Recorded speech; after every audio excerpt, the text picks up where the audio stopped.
Yeah, we can see your screen. Okay. Oh, looks. Is it working now? Sorry. Start video. Okay, and I think I have problem seeing the participant as well, I guess. Yeah, because this is a webinar, so we won't be able to see the participants. Got it. Okay. Well, in case you guys want to see my face, otherwise I can start first. Yeah. Oops, I think I can see. I think it's been enabled already. You can give the camera a try.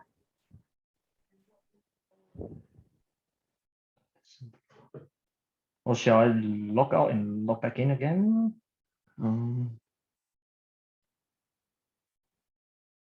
Some problem with the video.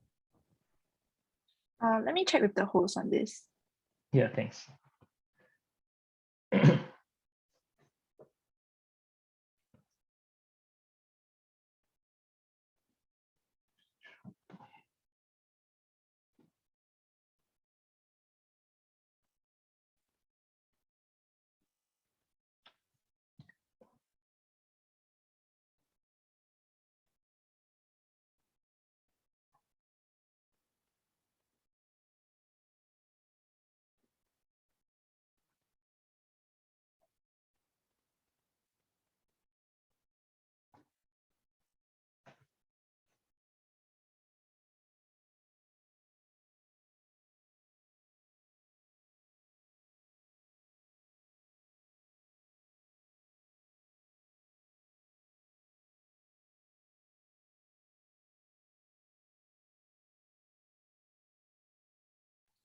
Daniel, I think you can go ahead without turning on the video.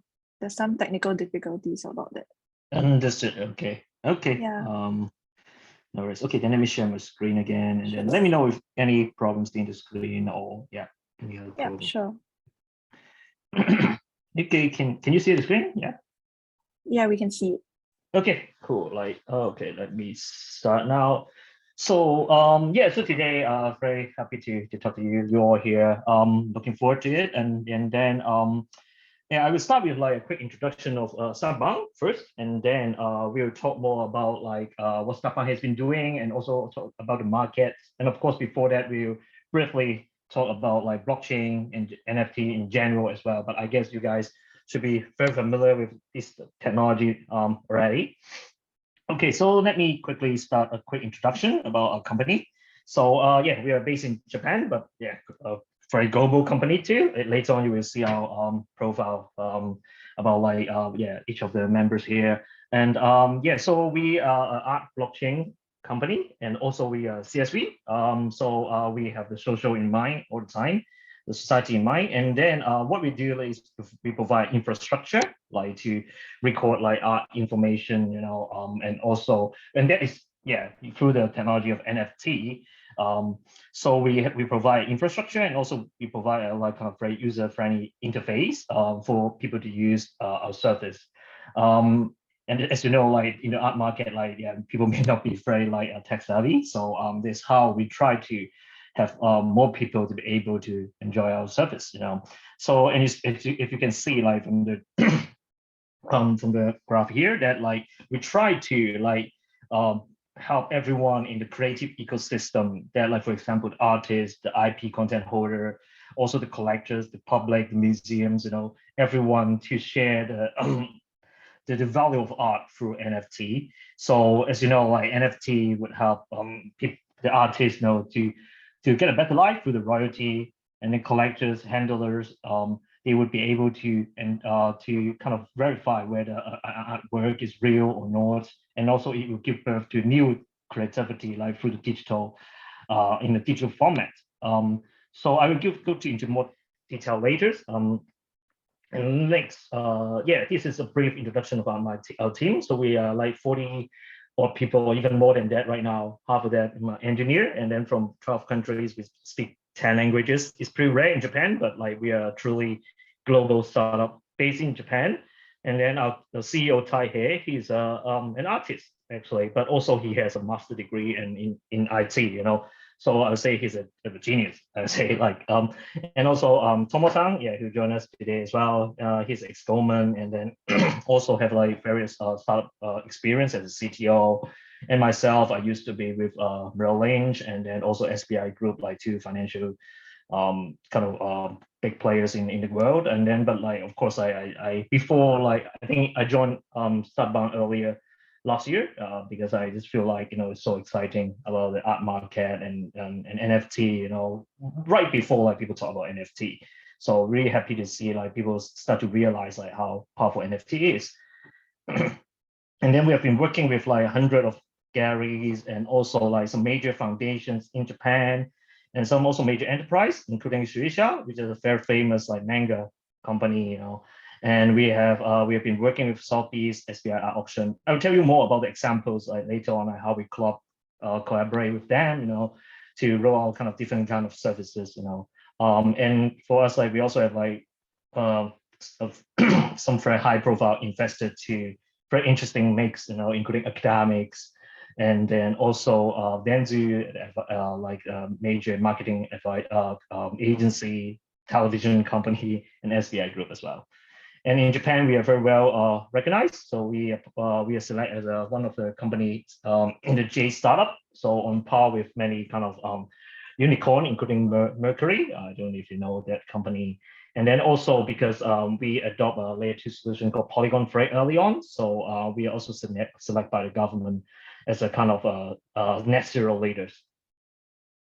And lastly, we are also like reporting numerous kind of media, including the Deloitte Art and Finance report. It's a very long report, but if you're interested, definitely you should look into it. It will tell you how art and finance interact, And then, Nikkei Asia also reported us about how we turn manga into art.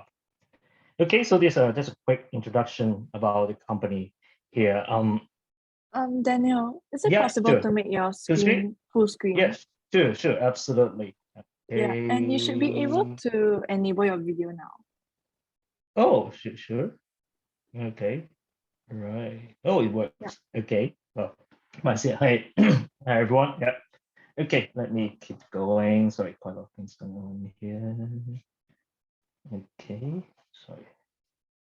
Okay, I don't know how much you guys know about blockchain, but basically, I'm not going to go into details here. I believe there are other sessions talk about blockchain already, but basically it's a database shared across the network of the computers.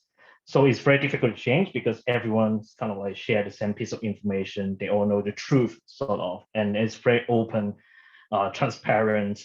So that's why it's also, there's no single point of value because like there's a huge network kind of holding the information, doing the kind of the proof of work or proof of stake, like consensus, approving a transaction, right? So if you guys want to know more, I recommend you go to, there's a Reuters graphics.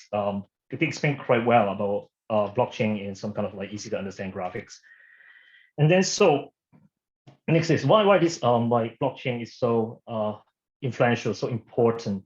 It is one thing is because like this is a database. The data means that you store information, and then when you store the information, it is fully transparent. That means like improve information efficiency, right? From a finance or economic standpoint, it's one of the most important thing in the economic theory, information efficiency, and also about ownership rights. When the information is kind of transparent, people know who own what, this gives you the ownership rights. And of course, this is when it's decentralized, a network. This is also like give everyone a kind of the right, to participate. And then when you have the same information, you can make the decision, accordingly, right? So we are seeing a wave of change that like from the centralized world, like with a single point of values towards a more decentralized system, like across the board, like not only database, market, gaming, corporate structure, and the whole society as well. Okay. Next slide, give me a second. Okay, so so as I mentioned, so blockchain as a system is so important because it allows information efficiency. Actually, again, this is a fintech, I think, session, right? So try to like link it to more economic theory of financials like kind of like theory that is that like it helps solve one of the major problem in the financial or economics theory is about the information asymmetry, the principal agents problem that like, for example, the shareholders, the saver, or you and me, we don't have the equal information as the agent, as a government, as a bank, and then somehow you really don't know what they're doing and are they working the best on your behalf, So, but with like blockchain here, like a decentralized network that like everyone says share information, and then everyone get the rights to participate, then this situation may change. As it has changed, kind of the financial system through like for example, like Bitcoin, right? Is kind of changing the way that, like for example, in the old days we have the Fed, to make the decision about like how money flow and how much supply, in a very much opaque way. I wouldn't say it's a bad way too. I do believe they're the expert too, but like in somehow opaque, I would say, right? But in terms of Bitcoin, it's kind of a very kind of transparent system in terms of the supply and who can vote. And then it's a P2P system. There's no intermediaries. So, so how about in terms of like non-fungible asset, right? Yeah. So we talk about like fungible asset, like that is Bitcoin or like the like of Ethereum. But how about non-fungible assets? Like, for example, in the physical world, there's the, your house, your car, and the painting, and then a digital world, which is a JPEG. And then the answer is for yes, right? Because as we mentioned earlier, that like big blockchain is kind of helping to have the information more efficiency, there, and also give the ownership rights. So that when you think about the problems in the traditional kind of tangible asset market, it is that there's no trustworthy record, right? You buy a car, you don't know like whether it is kind of like what kind of condition it is in, and then if you buy a like Hermes bag, it could be like kind of fake, there's no kind of a shared database that can prove be the single source of truth, I would say. So likewise for like digital asset, you can never prove the ownership rights, but now with the blockchain, you could do that. So like, yeah, in terms of, let's go to the art market right now. Like in terms of the art market, they have been using kind of paper certificate historically, but then like, because paper certificate can be lost very easily, right? So it's very hard to prove that something ownership, in terms of ownership and also the quality, where there's kind of the provenance as well. So the cost of the art industry has been huge. Like some of the auction house need to spend like 10 years to verify whether the work is a genuine one. And also actually, according to many statistics, that like 50% of the artwork is fake. So there's a huge problem, like to not everyone in this industry. And also this industry is also very unique in terms of there's a huge inequality. They're like the artists are living a poor life, the middlemen are making all the money. So can the decentralized system empower the creator themselves that like give more like kind of when they can record like a contract more properly on a shared database so that they can, enjoy the benefit going forward. So that he comes like NFT. Yeah, NFT basically is a digital contract, and then you can attach anything, basically anything to this digital contract, stored in a decentralized world, and everyone can have access to it, and everyone would have known the truth here. And then also like you can prove like the ownership, right? Like in the like before for a JPEG, you can easily copy 1,000 of that. I mean, but you never know who's the real true owner for it. But if there's an NFT contract attached to a JPEG, for example, a file, whatever, you can prove your ownership. Then it's kind of a revolutionary thing in the world that historically there's no one can prove you own a digital file. Once you have the ownership, that means that thing will become an asset, right? That's very important. The idea of like ownership rights give rise to assets, And also, when many people talk about NFT, they always think about digital, but also it could help to prove the authenticity, the ownership rights of physical goods as well. So with this kind of NFT technologies, blockchain technologies, our founder like Tai, he really think, well, by the way, like he think of this idea a long time ago, right before the NFT boom. So this is what he wanted to set up kind of a company, to build infrastructure so that like it benefit everyone in the ecosystem. People can, particularly the artist, because he was an artist before. Yeah. So he really wants the artists to have better life, and also to have more high quality work flowing around the system, and also have people can kind of monetize on the creativity so that the whole world become more creative, right? It's a very simple equation here. So next, I'm going to talk about like what Starbank want to build. So when you think about like the world in terms of asset, right, the property or the equity, there's always a kind of for example, for property, there's a land record, land registry, right, to prove like, okay, who own what, and then how big is the house, the dimension, and also like when was it built, everything. And then based on this core infrastructure, there will be like lots of service on top of that, right? There'll be lots of marketplaces. For example, in US, there's Zillow, and then same here for equity. You have the central clearing and settlement kind of organization, and then on top of that, you have Nasdaq, you have NYSE, different kind of exchange, on top of that. So in terms of art and content or any creative works, it's lacking a system there to record the proper information. So that's what Starbank is doing. We want to like build a kind of a settlement and clearing system that with the proper like record about like who owned the art, like what's dimension, materials, all this kind of like necessary information to prove the value of an art, or to make art an asset. And then on top of that, we're working with different like partners. So unlike like many NFT marketplace, we don't run a marketplace. We focus on running the fundamental infrastructure system that it can empower the whole ecosystem. We are agnostic to marketplace. So we will work with, like, for example, we are working with SBI Art Auction right now. We are working with Shueisha, the manga company, and many galleries. So at the end, we do believe that will be there's a way to be scalable, and then to also to help everyone in the ecosystem. Okay, and then once like when you imagine if there's a kind of proper kind of registry system, in the art market, then many business in the financial world can flourish, or they can benefit from this system. Insurance company, definitely they will be beneficiaries of this registry system. Again, based on the information, based on the ownership of the artwork, they can better like kind of assess the risk of like insuring an art piece. And then of course the private banks, they can more easily lend money, to the super rich. The super rich, for example, they can pledge their artwork or pledge their digital work, as a collateral more easily. And let alone accounting firm, they can like check the informations and then do proper audits on art as an asset. So there are many things that could be done.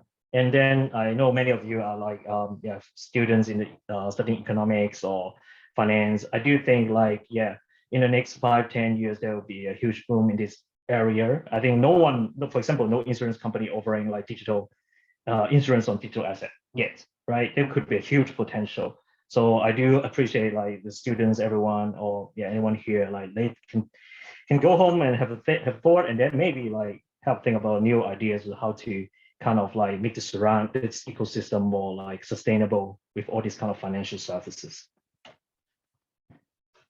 Okay, then let's start with something more interesting. So okay, we are building this registry system. Then what we are doing with our partners. So this is one of the major projects we work on.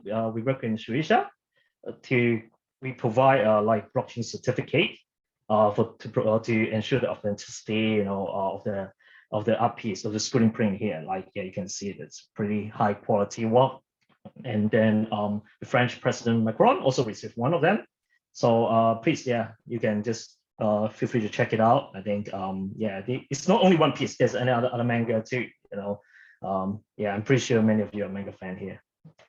And then next, we work with Ikeda Ryuji. So he's a very famous digital artist, and then his work was sold on Sotheby's. So we help him to create an NFT for that. And then why he chooses us is because like we are kind of a green NFT infrastructure provider. And next, we also partner with SBI Art Auction, with this to have the first NFT auction in Japan. So one of the reasons why they choose us, because like unlike like of OpenSea, you can just attach a JPEG to an NFT. We can actually attach multiple files so that we can accommodate like the needs of some fine artists that they have a very long video, for example, or they have a video plus a physical piece of art, or like many other like different kind of format of arts. So we can accommodate that. I think I will let Tomo-san to talk more about our technical strength later on. And also, we never forget about the society. So we also, for example, here, this company called Haraboni, so they use our service to help the artists with kind of a disadvantage, I would say, like to proper record the information of their artwork, so that, for example, they can build like a CV, the collections of their artwork, everything is clean and tidy, with all the like information properly record for each of the artwork, and also they can receive royalty later on, so that they can have a more sustainable careers. Okay, and then now I'm going to talk about a little bit about the markets. I think many of you know like this piece, like from People's.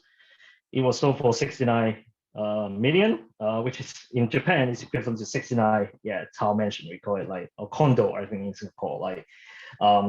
So the market is definitely very hot, but it doesn't mean like there's no kind of like problems in this market.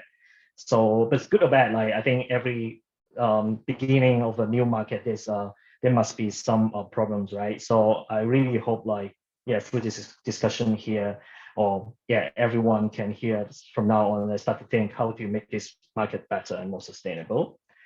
So, but as you can see, like when you can create value, create assets, or give people ownership rights, or the right to receive royalty in the future, that give like the creators the power to create. So for example, it gives rise to like we call generative art. So which is like you can basically create art with programming, and then on the other hand, it could also empower like some traditional artists. For example, in Japan, we help an artist to basically digitalize or create NFT of his work, which is created like 20 years ago. And you can see it's pretty similar here. Like the work created by a Japanese artist on the right, it's like the first time the artist tried to use kind of a computer to draw.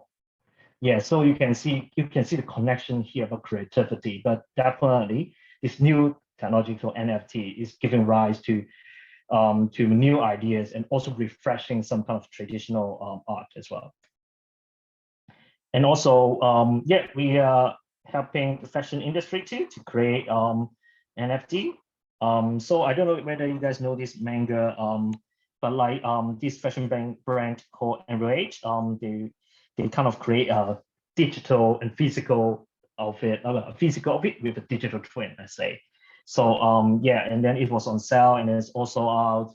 And then also the Japanese museum, one of the Japanese museum just bought all the collections.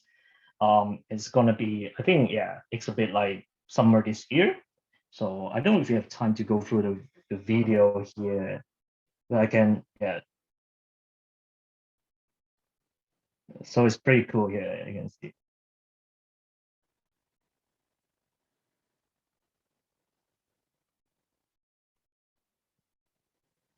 Let me skip a little bit.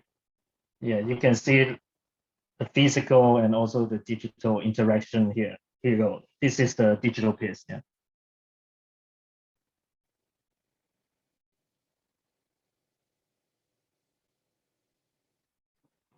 Okay, I think you guys can go check it out later on. It's on YouTube, I guess. It's called Enrage. Okay, and also so NFT is also making a kind of changes in the sports industry. I think, as you guys know about the NBA Top Shot. So it's like before, like you collect the physical kind of collectible cards, right? Like Kobe Bryant here. Now they basically change it into a moment. So it's like a short video clip, which is a collectibles too. And then for us, like in Japan, we also proudly have PLM, the baseball league here, to create this similar equivalent to NBA Top Shot, which is the baseball card in digital format, and also the moments like of the match, match of the day type of kind of like video clip as well. So yes, it's pretty exciting. Like you can see like how NFT is not just about the JPEG, but it's changing like all the industry, and all these kind of like companies suddenly have a tool to monetize, and also all these kind of like as I would say collectibles become more a proper asset in the future. And then with the like information we call on blockchain, there will be more liquidity going forward, I would say. Yeah. And then of course the gaming industry, yeah, before you have the like well, I don't know how what is called in English. Yeah, the Nintendo, you call it the Dumbutsumoli, yeah, the something forest, right? The animal forest. I don't know. Okay, I don't know the name anyway.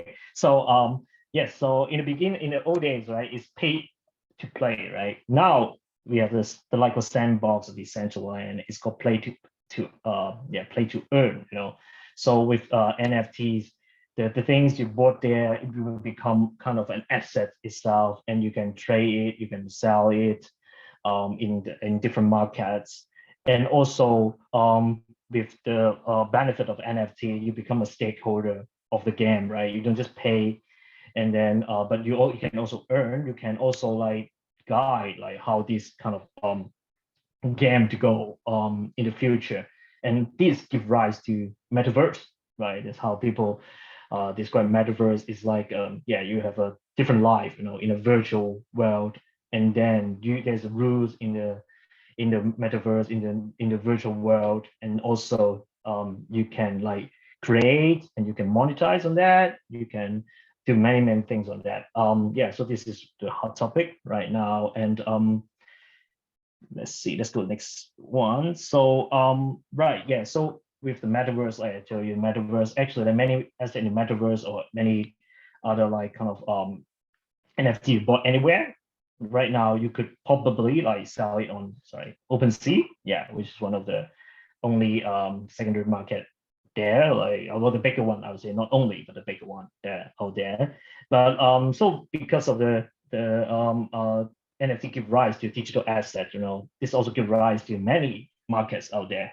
You can see Variable, Foundation, Nifty Gateway, you know, they all have their pros and cons, you know, the quality of the work, and also about like the commission, you know, some are charging very high commission. For example, Foundation charging 15% commission. When you think about the financial world, you know, it's kind of unbelievable, right? Sometimes 15% yeah, of transaction cost is really high.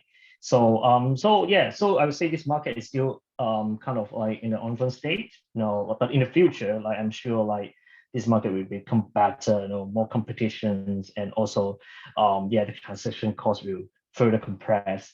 And also like, yeah, there'll be different marketplace, right? Some focus more on a high quality fine art, some focus on for example yeah, manga, right? But so far for now, like yeah, OpenSea is the biggest one, you know, they sell everything basically, and Foundation, you can they're more on the fine art side. But let's see, like I do think like yeah, there will be more markets coming in, and then yeah, the competition become more keen, but which is good, like at the end to the consumer, I guess. Yeah, so as I said earlier, yeah, basically OpenSea is kind of dominating the market, you know. That may not be a good thing. So but I see like yesterday there's a new market coming out going to challenge OpenSea, which is a good thing. I do believe competitions will create yeah, a better ecosystem here. So yeah, so like I said, like the market is still in the early stage, so there's still many problems. Like, and you may as I mentioned earlier, I think blockchain is a revolutionary infrastructure that yeah, there's lots of benefits, but I mean all the benefits are not 100% reflect yet. I think, for example, like there's news about insider trading on NFT from OpenSea, because OpenSea know the people working there, they know like which NFT they will promote, like they put on front page, so someone just front run the market, right? Then this is when I mentioned about blockchain, there should be like more transparency, you know, and that like people participate in the ecosystem to have a say. of how to govern, the ecosystem. I think that's not happening yet, but it will, I believe. And then also there's fake works, because it's very hard to do KYC right now, because blockchain in the beginning is anonymous, based type of system. But like in the future, definitely we need some kind of KYC, on-chain KYC, to improve the market. Otherwise, like you have information, but if the many information are fake, there's lots of bad player in that market. The information, there are lots of information, but it's still not efficient. There's lots of junk there. And also like, yeah, there's news about OpenSea kind of withholding royalty from the artist. Again, it's still in the early stage. I think the smart contract of OpenSea is not kind of complete yet, not perfect yet. And also, again, there's lack of like kind of governance system there, like in terms of like kind of how to govern the market to properly run, by all the participants of the market. So I do believe like the DAO, the decentralized governance kind of concept, will be the next important topics that like people will try to talk about now. Okay, this market worth so much money, this kind of market. Then how can we together create a better governance structure, like the Bitcoin kind of governance, which is better, or I would say slightly more developed, I would say, than the current kind of NFT marketplaces. So and also one important thing that about NFT is that like NFT give rise to asset, like I say, but if the asset is not portable, okay, if you buy an asset from Sandbox, you cannot take it to Meta, you cannot take it to other kind of metaverse, let's say, then is it an asset at all? If not, then if you cannot portable take the asset from one place to any other places, or you cannot use it as your will, then the asset, basically the value is could worth nothing, right? So I think into kind of operability is also a very important topics and issue that's like the industry has to like sort out. But now it's still like that. You can see that there's so many protocol out there. Everyone is trying to grab their land. But I could see in the future, like there need to be some kind of bridge, between like different protocol, and then so that one asset issue on, for example, Solana can be portable to the network of like Ethereum, So so my part is going to end here. Sorry, I'm rushing a little bit because I get quite a lot to cover, and then after that we have Tomo-san to talk about more the technologies of StartRail. But before that, I would just remind everyone that like art, after all, like is an asset, but is an asset like make of love, and also like some kind of objective information that could be in the future all recorded on StartRail. So I think this the end like of my part, and I will pass on to Tomo-san. Yeah, I can see it here now. Thank you very much, Daniel. Go ahead. Yeah. Oh, let me share the screen myself. Probably.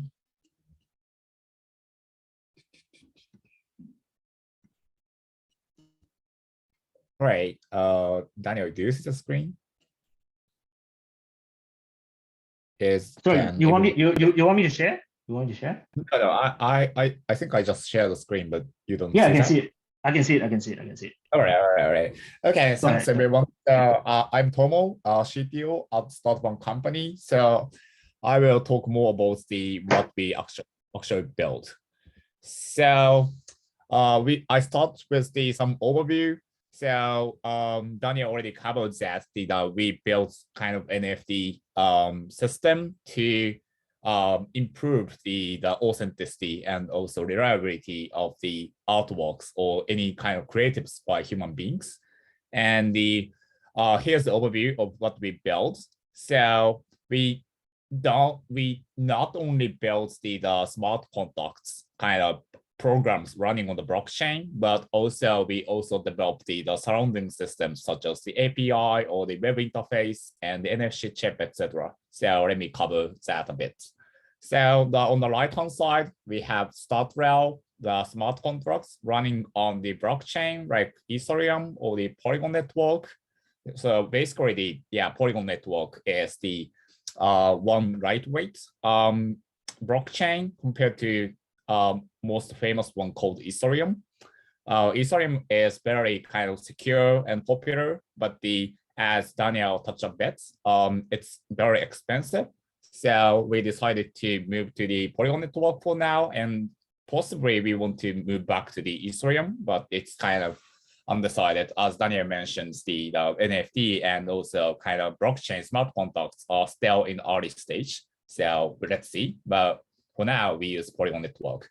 And because blockchain is kind of difficult to use for most people, our customers are not only the technical people, but to use the blockchain, normally people need to install have the wallets of to manage the assets, and also they need to know how to sign the signature, etc. And it's very difficult for the most people, especially because our users consist of some traditional art industry people, such as the gallery owners or auction house people, artists, e-commerce organizers. They basically don't know much about blockchain, and their developers don't know how to develop the blockchain-related services.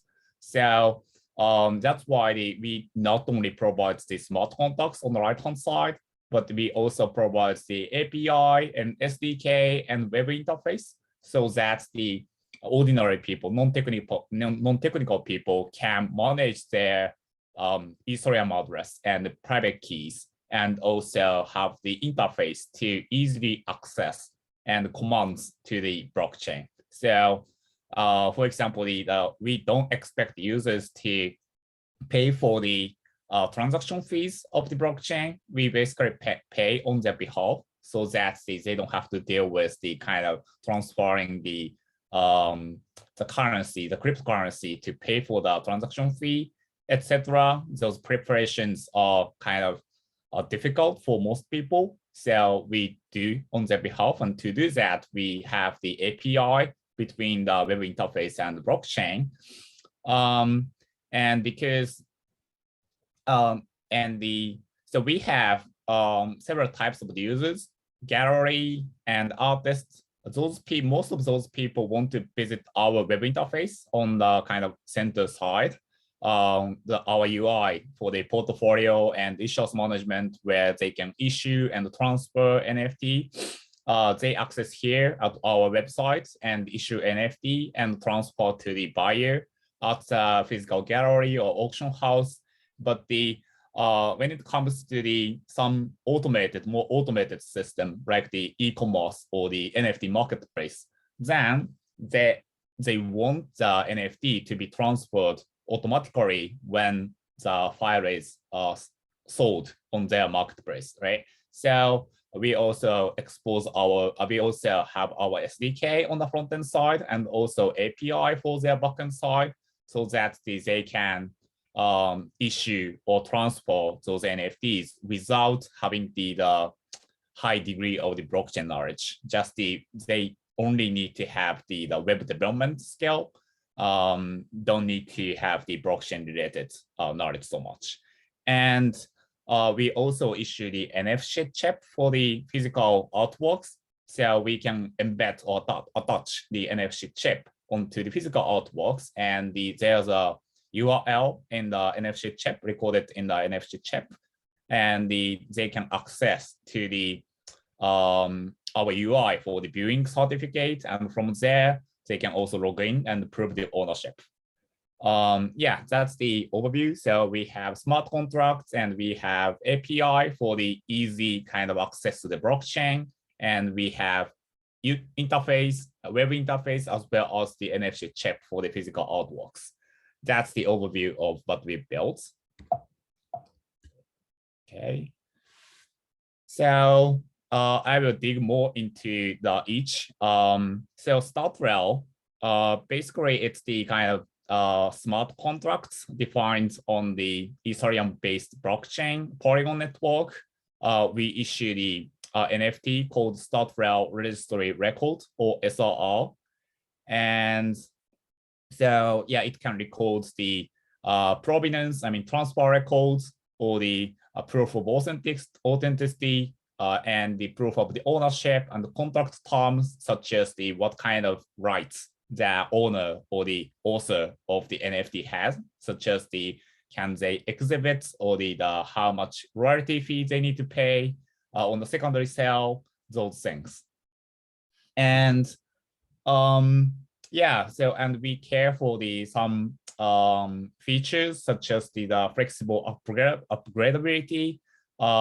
It's kind of very common and that for the traditional web system that we can upgrade our programs at any time, but in the blockchain systems, it's not kind of very straightforward because once the program is deployed, it's permanent. So we need to do something for the making them upgradable, for example. So this is our UI to manage the issuance and transfer. You can see on the left-hand side our UI where you can see the details of the artwork, and you can you have the transfer button, and you can specify the either email address or the blockchain address to transfer that each NFT to. And yeah, and on the right hand side, yeah, we can see we support both the physical and the digital artworks.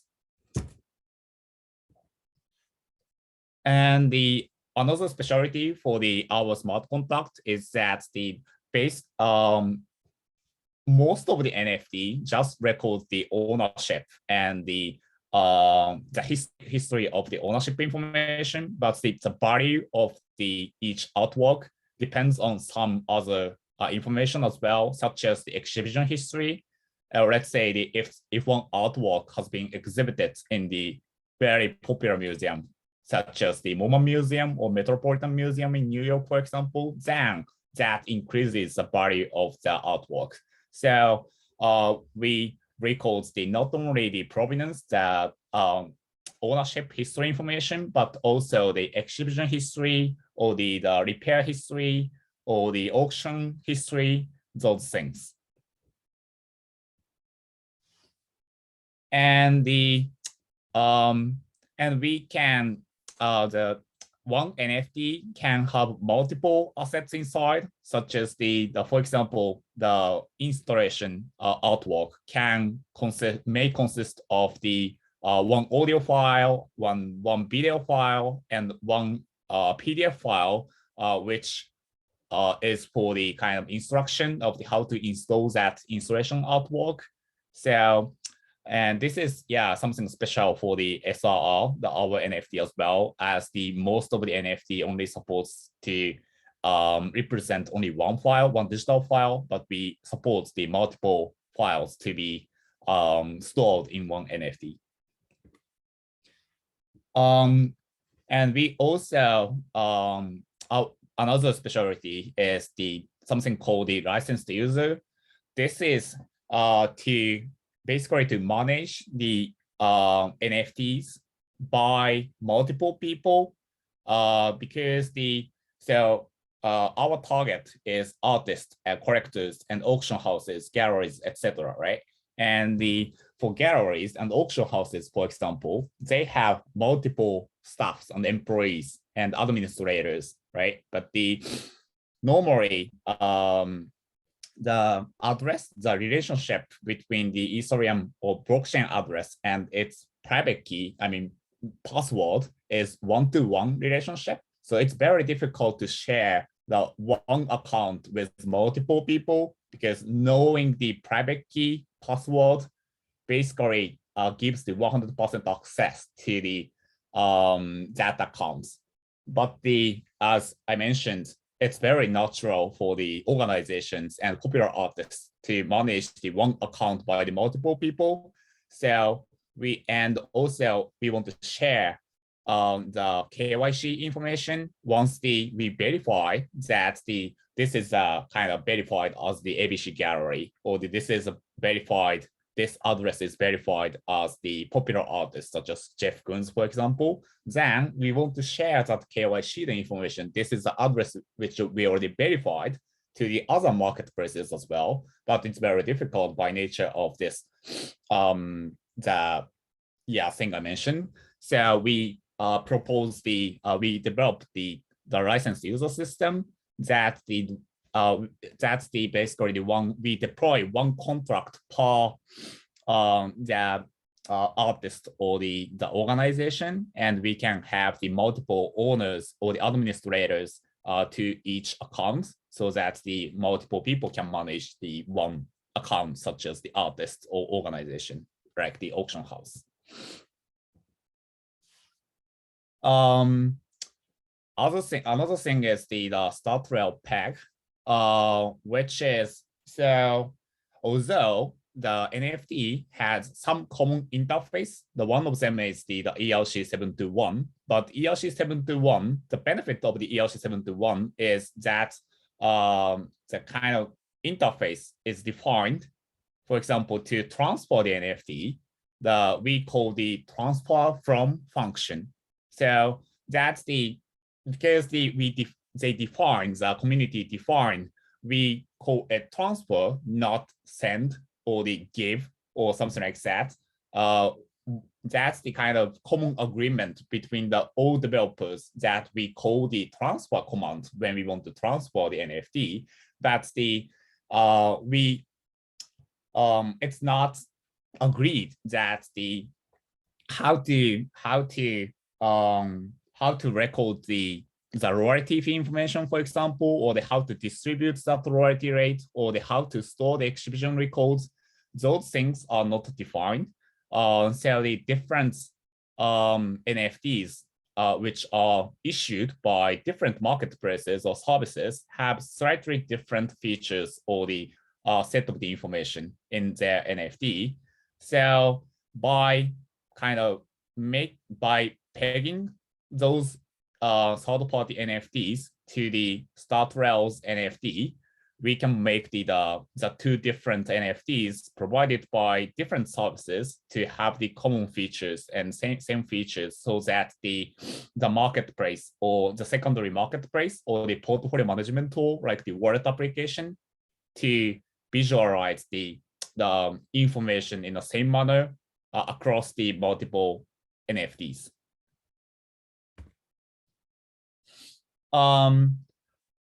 Decentralized autonomous organization is kind of decentralized, the way of the organization to manage the one organization or team or the product kind of more decentralized in a more decentralized manner. So our StartRail's kind of clients or targets are consists of the many types of the participants, such as museum, galleries, auction houses, and artists, collectors, etc. Right?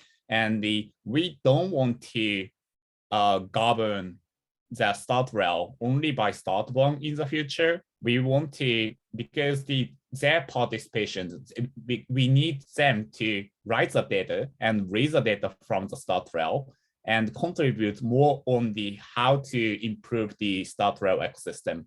So we don't want to own the StartRail 100% in the future. We want the popular kind of museums or the auction houses, those people to participate not only as the kind of participants of the network, but also the contributor of the involved in the governance of the StartRail. So yeah, by having the voting rights to the ecosystem or the participates on some regulatory purpose, such as the kind of monitoring the transactions and detect the suspicious transactions as such. And in return, we can also offer the potential profit or revenue sharing to the people involved in the governance. And finally, because I think we have some students and the participants with the engineering backgrounds, so I kind of want to talk about what are our technical stack.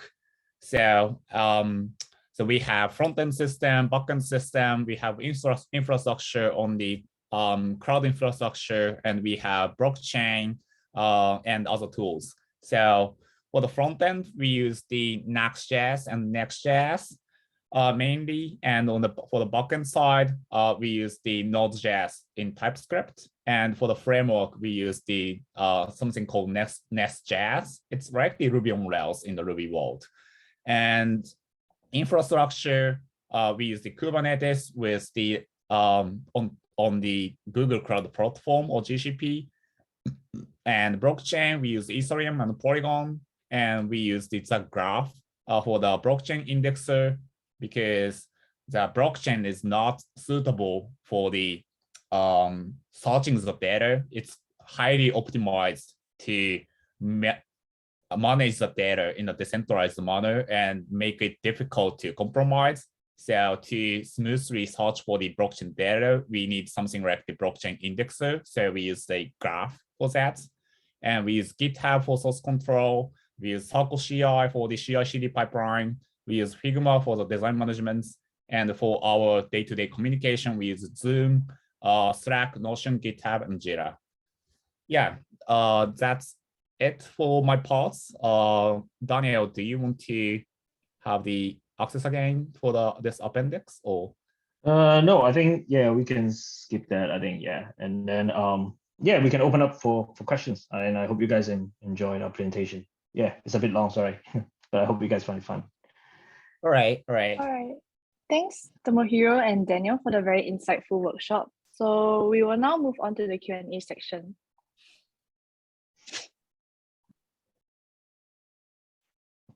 So how does it work? Anyone want to raise their hand? Or? All right, so I will ask you the questions. Like the attendees have raised some questions already.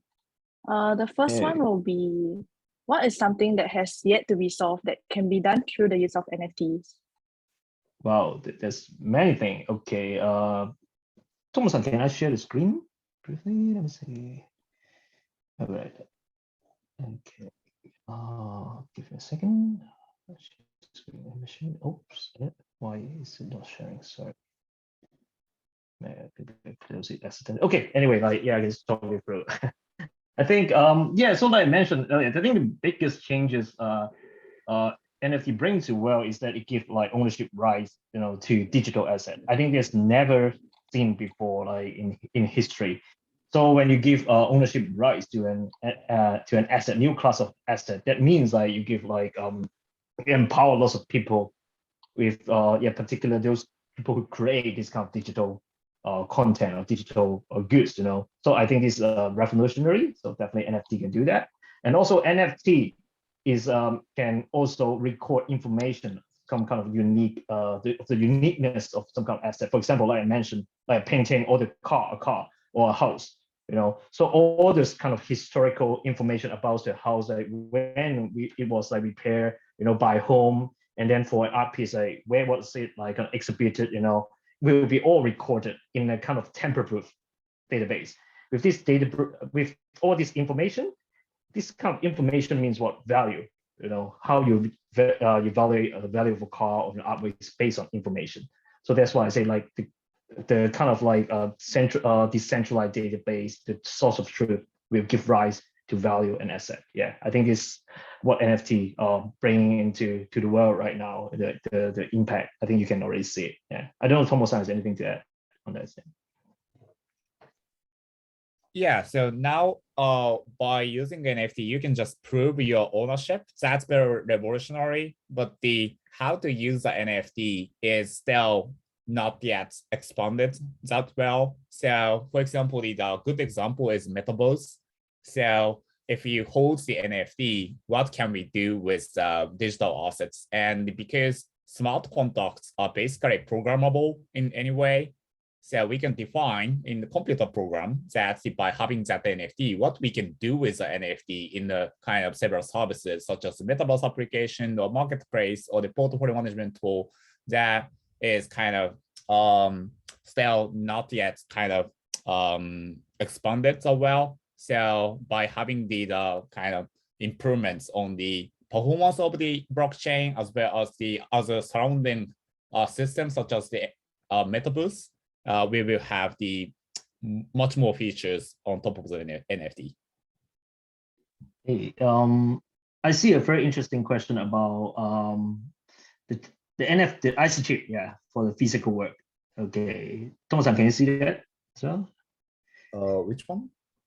There's a question about the IC chip. Let me try to. All right. Can you see it? The third question, is it? Yeah. Yeah, I've raised the question. Are you all able to see it? Oh, you raised the question. Or I can read it out for you if it's easier. Yeah, please, yeah. All right, so this person here is very interested in the NFT chip for physical works. For example, if person A buys a physical artwork tagged with the NFT chip that Startban offers, and they choose to sell the physical work to another person, B, would they need to transfer the NFT copy to the person to make the transaction legitimate? Or how would they do so to make the transaction legitimate? Thomas-san, do you want to go with it or you want to go first? Yeah, sure. So yeah. Good question. Good question, by the way. Yes. Yeah. Good question. So our kind of goal is to make as much information as possible to the blockchain, right? But if it's the over-the-counter transaction from the person A to person B, then if that person A, previous owner, forgets to transfer the NFT, just passing the physical artwork, then the NFT ownership still belongs to the previous owner, right? That's the problem, but usually the transactions happen via some intermediary, such as the gallery or the auction house or some marketplace. So by having that account for the marketplace, we can ask the marketplace to transfer on their behalf. Or so it's difficult to achieve the 100% coverage of the transfer records. But at some point, because we involve the gallery or the auction house or marketplace as a kind of intermediary, so we can detect the kind of gap of the ownership of the physical artwork and its NFT when the intermediary or marketplace is involved. Yeah, and also let me add, also the person B here, like if they bought and he or she bought an artwork and see a sticker, basically can also tap the phone and scan the sticker. When they scan the sticker, they will see, oh, there's a NFT attached to it. Why I am not like transferred like with this NFT? So they can, of course, go back to the seller as well. But I think going forward, it's all about education, right? When NFT become more popular, more common, kind of a fundamental like to order transaction, then basically I think like people will basically request, hey, where's my NFT? Why I don't get the transfer? And then they would kind of like, but it's all about the knowledge, right? Yeah, about NFT. So so we are very happy, so we can talk here and to spread this knowledge, and then you guys know about it. Next time, if you see our paintings, make sure like, you get the NFT as well. That sounds very interesting. Do you guys have time for more questions? I think there's a few more questions in the Q&A box. Sure. Thomas-san, good? You can pick. Well, maybe the metaverse question, yeah. All right. Yeah. Okay. So the Metaverse and NFT are in a great relationship because as copying the data is easy, but the beauty of the NFT is to prove the ownership, right? And only the people with the ownership can bring that NFT visual to the Metaverse. So, and the question about this, if the start one getting into the Metaverse space is that we probably are not going to own our Metaverse space, but it can happen that we collaborate with the Metaverse space, the company providing the Metaverse space, like we do already collaborate with the NFT marketplaces. So there's a chance of the collaboration with the metaverse space, but I don't think we gonna own our metaverse space. Yes, I think we more want to connect all these metaverse. Like I mentioned, we need to be the bridge of that so that you can take your asset from one metaverse to another. That is real, true value add to that. All right. The next question maybe I can ask is, do you own any NFTs of your own? And what's the most expensive NFT that you actually own?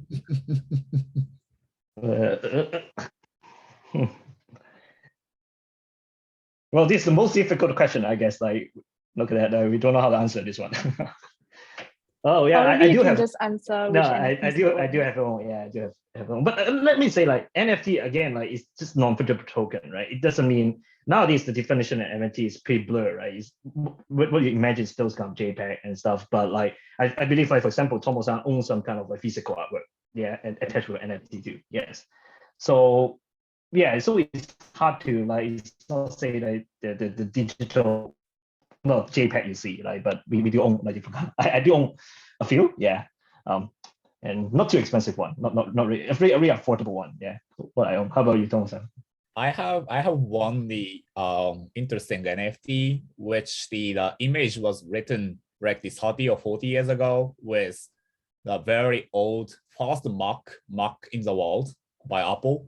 So I found the one I just saw already. I just saw them the Fujita somewhere. Yeah. I found it very interesting because the image which was painted with the very old Mac machine and attached the blockchain certificate with it. It's kind of, I found it very unique. It's not very expensive. It's like a bit below the 1 million yen, but I found it very unique and interesting. Conceptual NFT. Okay, thank you for your answers. The next question may be, how do you evaluate NFTs?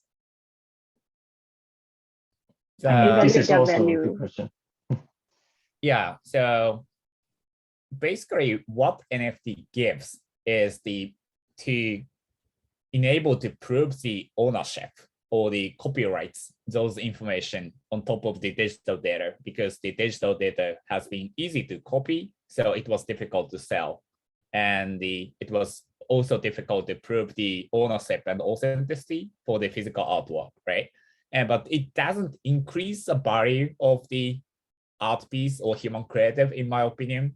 If the artwork, that artwork should be worth the $1 million US, then it's $1 million US art piece. Not making it NFT doesn't increase the value. It gives the kind of how can I say, the proper value to that digital or physical data, right? So it doesn't increase the value. It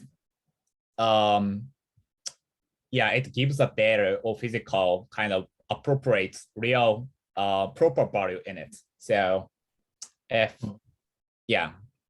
So yeah, what I want to add is at the end, if you think about all the digital art and every art piece will come with an NFT, which is the proof of authenticity, proof of ownership, then NFT will be worth nothing. Basically, NFT is just a contract. Think about it, you know. The real value lie on the underlying asset. Like Thomas said, the creativity. And also, but how do you value creativity? I don't know. I cannot tell you. Like I say, it's the objective side is like maybe the information, right? Where the artwork is exhibited before, you know, what is the transaction history, track record. Those can give some fundamental value, but in the other one is emotional value. It's always hard to assess the emotional value.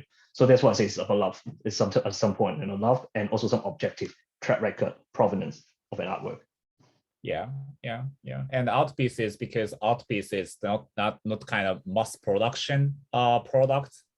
Each artwork only has the one or up to several editions. So by having only the small number of the big fans, the value of the NFT or the artwork may go up. So yeah. All right. And on that note of valuing NFTs, what are your thoughts about companies such as Nike or Adidas selling NFT shoes and selling them on the metaverse, since it's not even a real shoe? First of all, like for me, I don't know what is real, what is not real. It's hard to define right now. Yeah. So if I'm in the real world, I'm wearing a physical shoes, but at the end, I could, on the opposite side, could say like, well, actually the opposite. If I'm more engaged with the virtual world, I would think like, if I never step out of my home, actually I would find the physical shoes even not valuable to me, right? So it's a philosophical questions in the future, like what's your identity, right? You are the physical solid person, or you're someone like ape, in metaverse. Which one you value more? Actually, is a very interesting questions. And I'm not a Gen Z, but I think many Gen Z is already like spending more time on the internet than I do. Yeah, I mean they may not even need a physical Nike shoe. So I think it's a good move Nike to do that, Adidas to do that. Yeah. Yeah, same opinion. All right. Maybe a question on the technology behind Startbun. Oh. Would you be considering other blockchains other than Ethereum, Polygon, and why or why not? At this moment, no, but I always feel we need to keep an eye on it, and also we need to consider the possibility of the migration or the supporting the multiple blockchains, potentially not the Ethereum compatible blockchain. So I think it's very important to make it forward compatible, even if we have a chance to move to the other blockchains, such as the Solana blockchain or the Polkadot blockchain. Then I need to think about how to support it and how to keep the historical data we have in the Ethereum or Polygon network and migrate those data over to the new one.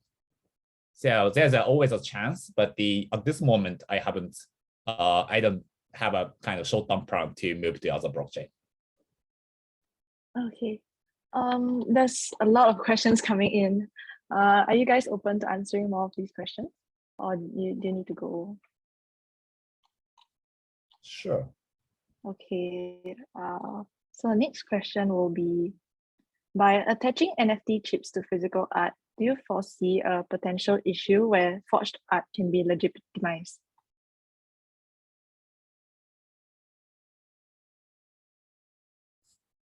Daniel, do you want to answer? Maybe you're on mute. Yes. Okay, let me answer that first. Sorry. Yeah, for us, like I told you earlier, like we do KYC. Yeah, so not everyone can issue an NFT certificate on a system. So basically, the people who can stick the sticker to the painting need to be KYC. So this is the first one. And the second one is, of course, like this with a sticker at the back of you can think about, okay, maybe people can peel it off and put on the forged one, right? Yeah, but it's not as easy, I mean, if I own a very expensive painting, I won't risk basically to peel off something at the back, and if you peel off, like it may also kind of like void, the whole sticker. So I mean, I won't try. I think there's no perfect solution there, but we have done our work like the KYC, and then we make the sticker like easy to be void. It will be void if you peel it off and stick it on the other work. And also, when you think about like if I'm the owner, I peel it off and stick it on a fake one, then the fake one will be circulating in the world, right? Right. But the fake one will be de facto become the real one. So the value will go to the fake one, and then that one will become the real one. The real one you're owning, you can just only put in under your bed. That's all. You cannot sell it again, because when you sell it again, all people knows, okay, this guy is cheating, right? So yeah, there's my answer to that. I don't know if Thomas have any extra insight on that. Yeah. Well, there's I would say the small chance of it, because because that person needs to be able to touch the artwork itself as well as the NFT chip to replace with the fake one, right? So there's a very limited chance for the strangers to touch both the artwork and the NFT chip and replace with the fake one, but there's a very small chance of the replacements. Okay, thank you. So the next question I have is where can you purchase NFTs using that use Startbund's technology? Like, can they be listed on exchanges like OpenSea, Rarible, etc.?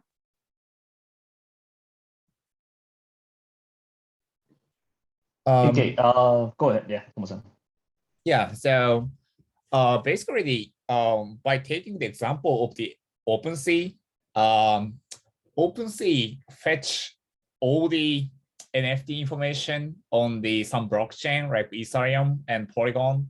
So by having the NFT on the Polygon or Ethereum blockchain, then OpenSea detects it, and there are already the pages of the item pages of our smart contracts or NFT on the OpenSea. And then if you're the owner of the NFT, you can decide to sell at OpenSea. You have the list button or sell button at OpenSea. So it's already there. All the NFTs on the Ethereum or Polygon network are fetched on the OpenSea automatically without any kind of explicit action by the owner or the issuer of the NFT. It's already there, and only the owner has an option to sell at OpenSea. And to add on that, I think so we for now we mainly work with the major galleries, and also we work with the IP content holder like the manga company. So they're using our service. So if you buy that, it will come with an NFT mint on like StartRail. And also we have been working with an auction house in Japan, and also we in the fair future we will be working with a few e-commerce site, in Asia, in Japan, and including one in Singapore too. So very soon I think you'll be able to buy an NFT mint on StartRail, in your country. Yep. Okay. Next question will be one of the attendees are wondering what type of art is popular in the NFT market, and what advice would you give to someone who wants to start selling artwork on these platforms?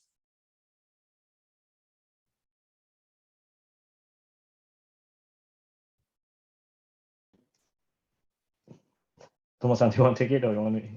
I didn't think about it.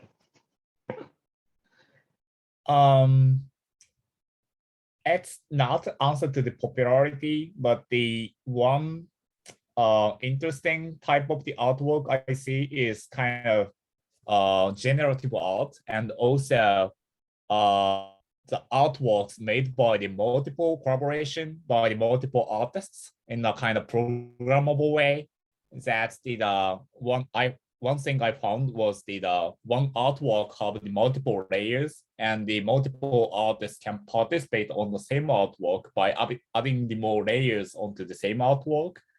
And generative art is kind of the artworks made by the computer programs. So the artists program something and generate the multiple arts from that computer programs. Not sure very much about the popularity of them, but I found those the generative art and also collaborative artwork by the multiple artists interesting. Daniel?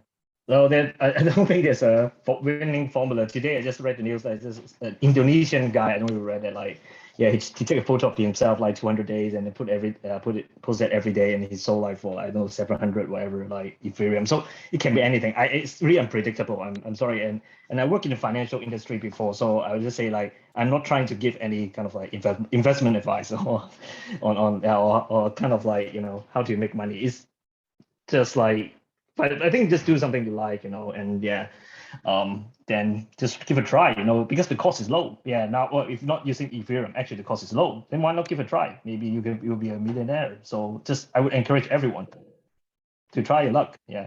Maybe I should do that too. Yeah. Okay, maybe one last question before we wrap up today's workshop. NFTs are getting sold at really high prices now, and they're getting a lot of hype now. So do you think the NFT market is in a bubble right now?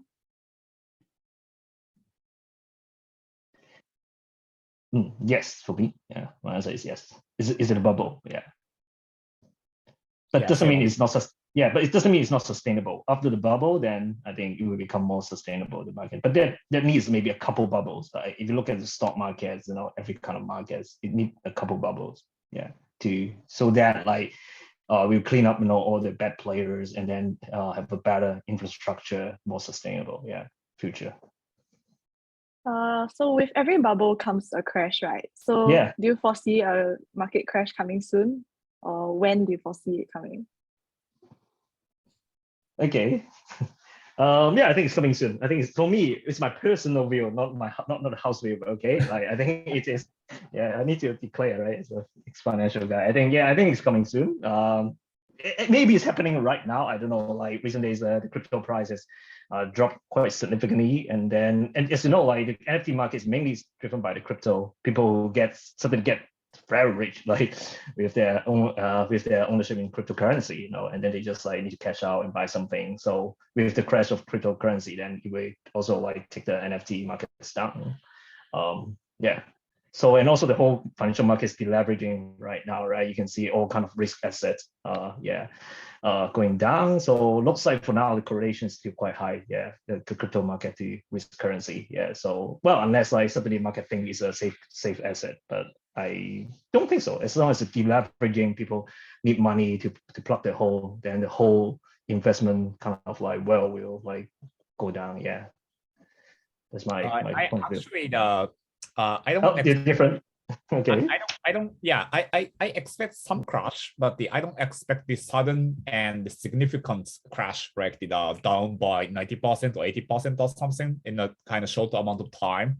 I actually thought the one crash would come in the late last year. The bubble started in the middle of the year, right? And I kind of assumed that in the fall or autumn or the winter season, there would be the first crash, but there was actually not. There was some kind of small crash, but not the significant one. So it's kind of getting more and more stable, and so I don't expect the sudden and the significant crash. But if the artwork or the NFT price is more than what it should be as a kind of digital assets or the physical artwork, then it should settle down to the actual kind of reasonable price of the artwork itself. The NFT just gives the ownership and the copyrights, those managements. So you can prove the ownership, that's great, but that doesn't give kind of additional value to the artwork. It just gives the whole kind of value of the artwork. So if the data NFT is more expensive than what the data should be, then that will settle down to the reasonable price in the near future. Okay, thank you so much for answering all the questions. I think we'll just wrap up here for today's workshop. Thank you, Tomohiro and Daniel, for taking the time out of your hectic schedule to come down and teach us about NFTs. So thanks everyone for tuning in to today's workshop. NUS Fintech Month is proud to be partnered with Startbun, and we look forward to working with Startbun in the future as well. So if you haven't already registered for our other workshops and hackathons, do visit our social media sites to register. And once again, on behalf of NUS Fintech Society, thank you and have a good night. Okay, thank you Very much. Thank you. Bye bye. Thank you, everyone. Thank you.